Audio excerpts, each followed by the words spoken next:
Good morning students. मैं रामपाल मीणा से आचार्य इतिहास LBS गवर्नमेंट कॉलेज कोटपुतली। आधुनिक विश्व का इतिहास BA पार्ट 3 पेपर 2।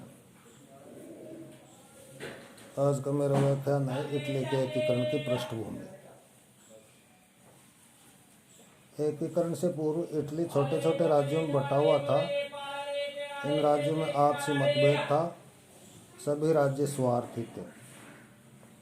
एकीकरण से पूर्व इटली अनेक राज्यों में विभक्त था और उन पर अलग अलग देशों का शासन था। लोम्बार्डी और वेनेशिया, इन पर ऑस्ट्रिया का सीधा शासन था। टस्कनी, पार्मा और मोडेना ये ऑस्ट्रिया के प्रभाव में थे। नेपल्स व सिसिली पर बूर्बो वंश का शासन था जो फ्रांस के प्रभाव में था। सार्डिनिया, पीडमोंट इटालवी राजघराने के अधीन थे जहाँ सेवाई वंश का शासन था और रोम पर पोप का शासन था। इस प्रकार इटली जो है कई राज्यों में विभक्त था। इसके अलावा इस एकीकरण में और भी कई बाधाएं थी। नंबर 1, अधिकांश जनता अशिक्षित व गरीब थी। नंबर 2, छोटे छोटे राजा व सामंत एकीकरण के विरोधी थे। नंबर 3, पोप का वर्चस्व, पोप एकीकरण का विरोधी था। नंबर 4, इंग्लैंड व फ्रांस ये शक्तिशाली इटली के विरोधी थे। नंबर 5, ऑस्ट्रिया का मेटरनिक राष्ट्रवाद और उदारवाद का शत्रु था, वह भी इस एकीकरण का विरोधी था।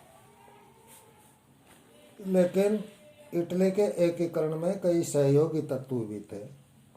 नंबर 1, एक भाषा व लिपि।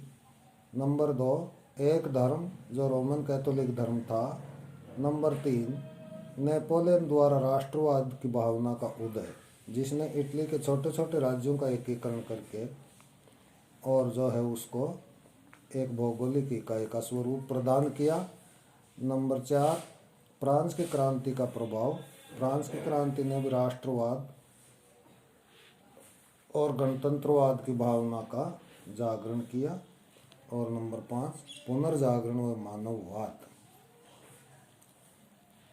इसके अलावा इटली के एकीकरण में कुछ संस्थाएं भी सहायक थी, जिनमें कार्बोनरी महत्वपूर्ण थी। इसकी स्थापना 1810 में गिबर्टी ने नेपल्स में की थी। इसका उद्देश्य था विदेशियों को इटली से बाहर निकालना। इससे इटली की जनता में देशभक्ति, त्याग, बलिदान एवं स्वतंत्रता की भावना जागृत हुई। नंबर 2, यंग इटली, जिसकी स्थापना 1831 में मेजनी ने की थी। यंग इटली का उद्देश्य था इटली को विदेशी प्रभाव से मुक्त करवाना और इटली का एकीकरण युवाओं के द्वारा